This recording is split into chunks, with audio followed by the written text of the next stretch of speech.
Halo sahabat perumahan, bagaimana kabarmu hari ini? Semoga kita semua dalam keadaan sehat ya. Lalu, bagaimana penginputan struktur kinerja pada RKKL Direktorat Jenderal Perumahan sejauh ini? Mengacu pada Peraturan Menteri Pekerjaan Umum dan Perumahan Rakyat Nomor 13 Tahun 2020, tugas Direktorat Jenderal Perumahan menyelenggarakan perumusan dan pelaksanaan kebijakan di bidang penyelenggaraan perumahan sesuai dengan ketentuan peraturan perundang-undangan. Fungsi utama Direktorat Jenderal Perumahan adalah sebagai berikut.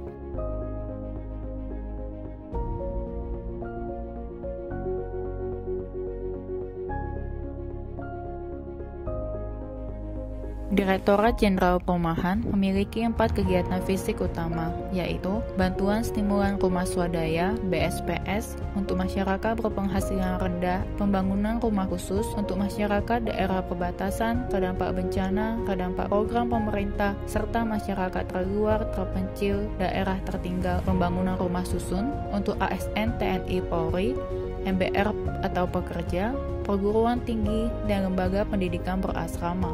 Pembangunan PSU Rumah Umum untuk MBR. Mengacu pada surat bersama Menteri Keuangan dan Menteri PPN atau Bappenas pada tanggal 24 Juni 2020 tentang pedoman redesain sistem perencanaan dan penganggaran atau RSPP serta nota dinas Direktur Anggaran Bidang Perekonomian dan Kemaritiman pada tanggal 29 Juni 2020 tentang rincian KRO dan RO dalam rangka implementasi redesain sistem penganggaran. Untuk mendukung pelaksanaan kegiatan, Direktorat Jenderal Perumahan pada saat ini memiliki struktur kinerja sebagai berikut. Memiliki 2 program, antara lain program perumahan dan kawasan permukiman dan program dukungan manajemen. Memiliki 2 kegiatan, antara lain kegiatan penyediaan akses rumah layak huni dan dukungan manajemen penyelenggaraan perumahan. Memiliki klasifikasi rincian output atau disebut KRO dengan jumlah 10. Serta memiliki rincian output atau disebut RO dengan jumlah 59. Dalam rangka efisiensi dan simplifikasi struktur kinerja Direktorat Jenderal Perumahan, pada tahun anggaran 2023 direncanakan adanya perubahan terhadap jumlah KRO dan RO pada struktur kinerja, yaitu jumlah klasifikasi rincian output menjadi 8 KRO dan jumlah rincian output menjadi 50 RO. Dalam pelaksanaan penganggaran kegiatan di Jen Perumahan, masih ditemukan beberapa permasalahan seperti terjadinya kesalahan penggunaan mata anggaran atau akun dalam penginputan RKAKL. Hal ini dapat mempengaruhi proses penyerapan anggaran hingga berdampak pada laporan hasil pelaksanaan atau LHP oleh APIP atau BPK RI serta laporan keuangan tahunan. Untuk mengantisipasi hal tersebut, kami berikan contoh beberapa penggunaan struktur kinerja hingga penggunaan mata anggaran dalam pelaksanaan kegiatan Direktorat Jenderal Perumahan. Program perumahan dan kawasan permukiman dengan rincian kegiatan penyediaan akses rumah layak huni. Kegiatan fisik pelaksanaan bantuan stimulan perumahan swadaya BSPS dengan klasifikasi rincian output prasarana bidang perumahan dan permukiman dengan kode RBB dan rincian output bantuan stimulan perumahan swadaya dengan kode 008 memiliki 2 komponen, yaitu komponen pertama pelaksanaan bantuan stimulan perumahan swadaya reguler dengan kode 100 jika mendukung kegiatan PKE atau penanganan kemiskinan ekstrim menggunakan komponen 101. Jika mendukung kawasan kumuh terpadu menggunakan komponen 102. Untuk subkomponen dapat menyesuaikan. Untuk penganggaran akun 526312 yaitu belanja barang untuk bantuan lainnya yang memiliki karakteristik bantuan pemerintah. Komponen kedua, pengawasan dan pengendalian rumah swadaya dengan kode 103. Untuk subkomponen dapat menyesuaikan. Akun atau mata anggaran yang digunakan dapat dilihat sebagai berikut. Kegiatan fisik pembangunan rumah khusus dengan klasifikasi rincian output prasarana bidang perumahan dan permukiman dengan kode RBB dan rincian output rumah khusus dengan kode 002, pembangunan rumah khusus pasca bencana atau HUNTAP dengan kode 017, dan rumah tapak jabatan menteri untuk IKN dengan kode 019. Komponen yang pertama, perencanaan pembangunan rumah khusus dengan kode 100. Subkomponen dapat menyesuaikan. Akun atau mata anggaran yang digunakan adalah 522131, yaitu belanja jasa konsultan.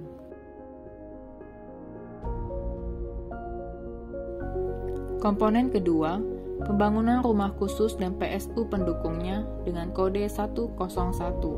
Subkomponen dapat menyesuaikan. Akun atau mata anggaran yang digunakan adalah 526113, yaitu belanja gedung dan bangunan untuk diserahkan kepada masyarakat atau Pemda.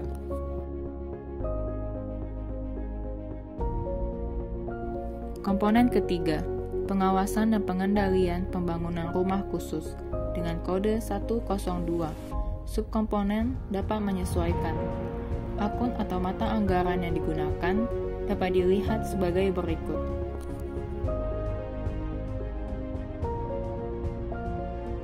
Klasifikasi rincian output OM Prasarana Bidang Perumahan dan Permukiman dengan kode CDB. Dengan rincian output pemeliharaan dan perawatan rumah khusus dengan kode 005 memiliki beberapa komponen, yaitu komponen pertama, perencanaan rumah khusus dengan kode 100. Untuk subkomponen dapat menyesuaikan. Akun atau mata anggaran yang digunakan adalah 522131 atau belanja jasa konsultan.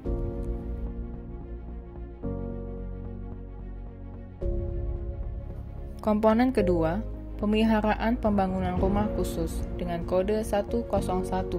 Subkomponen dapat menyesuaikan. Akun atau mata anggaran yang digunakan adalah 523111, yaitu belanja pemeliharaan gedung dan bangunan. Komponen ketiga, pengawasan dan pengendalian pemeliharaan rumah khusus dengan kode 102. Subkomponen dapat menyesuaikan. Akun atau mata anggaran yang dapat digunakan dapat dilihat sebagai berikut.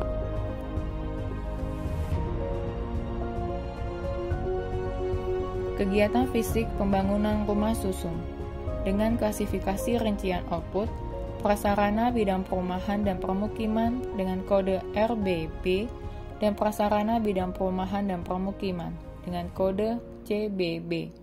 Dan rincian output rumah susun hunian ASN TNI Polri dengan kode 003, rumah susun hunian MBR atau pekerja dengan kode 004, rumah susun pemerlu pelayanan kesejahteraan sosial atau PPKS dengan kode 005, hunian pekerja konstruksi IKN dengan kode 018, rumah susun asrama pendidikan tinggi dengan kode 005, dan rumah susun asrama pendidikan keagamaan dengan kode 006.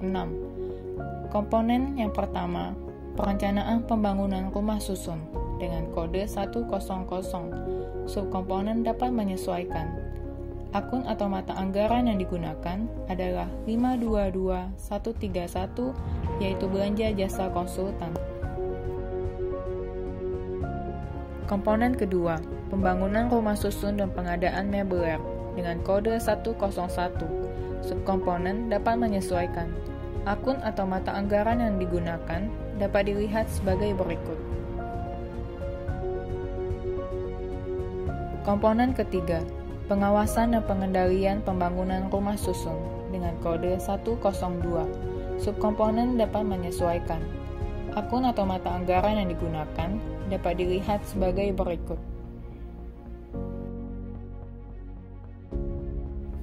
Untuk klasifikasi rincian output OM Prasarana Bidang Perumahan dan Permukiman dengan kode CDB. Dengan rincian output pemeliharaan dan perawatan tower rumah susun ASN TNI Polri dengan kode 001, pemeliharaan dan perawatan tower rumah susun MBR atau pekerja dengan kode 002, pemeliharaan dan perawatan tower rumah susun perguruan tinggi dengan kode 003, pemeliharaan dan perawatan tower rumah susun lembaga pendidikan keagamaan berasrama dengan kode 004 memiliki beberapa komponen, yaitu Komponen pertama, perencanaan pemeliharaan tower rumah susun dengan kode 100. Subkomponen dapat menyesuaikan. Akun atau mata anggaran yang digunakan adalah 522131 atau belanja jasa konsultan. Komponen kedua, pemeliharaan tower rumah susun dengan kode 101.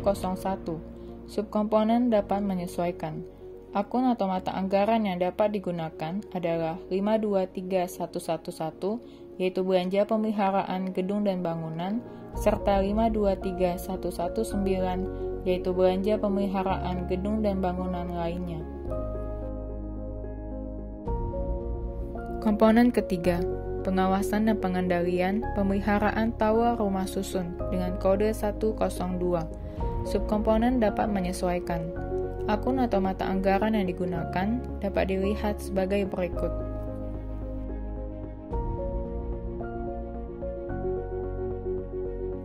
Kegiatan fisik pembangunan PSU rumah umum dengan klasifikasi rincian output, prasarana bidang perumahan dan permukiman dengan kode RBB, dan rincian output bantuan PSU bidang perumahan dengan kode 001. Komponen yang digunakan yaitu pertama, perencanaan dan supervisi bantuan PSU perumahan dengan kode 100. Untuk subkomponen dapat menyesuaikan. Akun atau mata anggaran yang digunakan dapat dilihat sebagai berikut.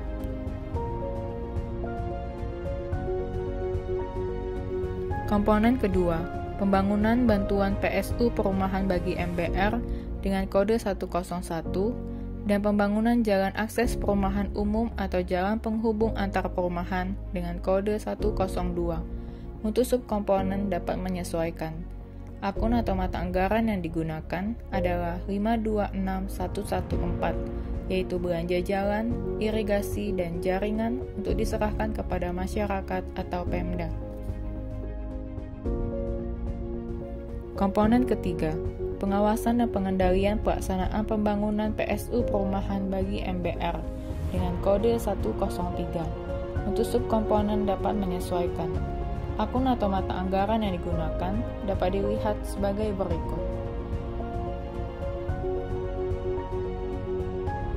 Untuk klasifikasi rincian output, prasarana bidang perumahan dan permukiman RBB dengan rincian output bantuan rumah modular untuk MBR dengan kode 102 memiliki beberapa komponen, yaitu pertama, fasilitasi perencanaan dan bantuan rumah modular bagi MBR dengan kode 100. Untuk subkomponen menyesuaikan. Untuk akun atau mata anggaran yang digunakan dapat dilihat sebagai berikut.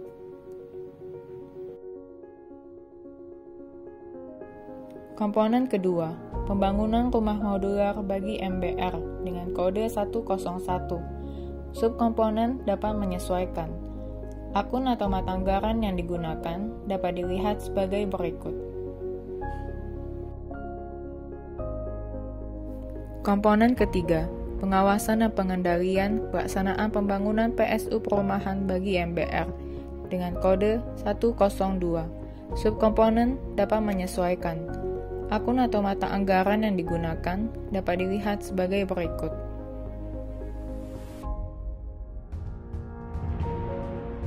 Program perumahan dan kawasan permukiman untuk kegiatan non-fisik. Jenis kegiatan penyediaan akses rumah layak huni dengan kode 4978. Memiliki beberapa klasifikasi rincian output. Yang pertama, kebijakan bidang sarana dan prasarana dengan kode ABF. Terdiri dari 24 rincian output yang dapat dilihat sebagai berikut.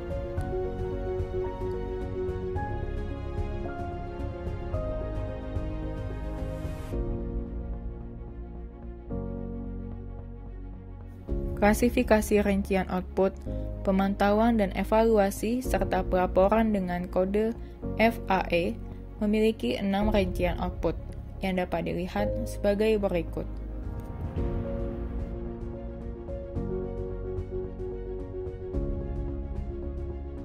Akun atau mata anggaran yang sering digunakan pada KRO dan RO kegiatan non-fisik ini adalah sebagai berikut. Penggunaan mata anggaran yang biasa digunakan pada struktur kinerja bersifat non-fisik pada prinsipnya sudah sesuai. Namun untuk beberapa akun berikut, sebaiknya lebih didahulukan pada program dukungan manajemen. Program dukungan manajemen dengan kegiatan dukungan manajemen penyelenggaraan perumahan dengan kode 5578 memiliki 3 klasifikasi rincian output, yaitu pertama, bantuan kebencanaan dengan kode BEE. Kedua, layanan dukungan manajemen internal dengan kode EBA. Dan ketiga, layanan sarana dan prasarana internal dengan kode EBB. Serta memiliki 5 rincian output yang dapat digunakan oleh seluruh satker di lingkungan Direktorat Jenderal Perumahan. Adapun mata anggaran atau akun yang sering digunakan terdiri atas 57 akun yang dapat dilihat sebagai berikut. Terdapat catatan khusus dalam penggunaan akun yang bersifat perjalanan dinas serta pengadaan paket meeting baik yang di dalam kota dan di luar kota agar dapat didahulukan, dialokasikan pada kegiatan program perumahan dan kawasan pemukiman, mengingat penggunaan program dukungan manajemen sebaiknya diperuntukkan keperluan perkantoran terlebih dahulu.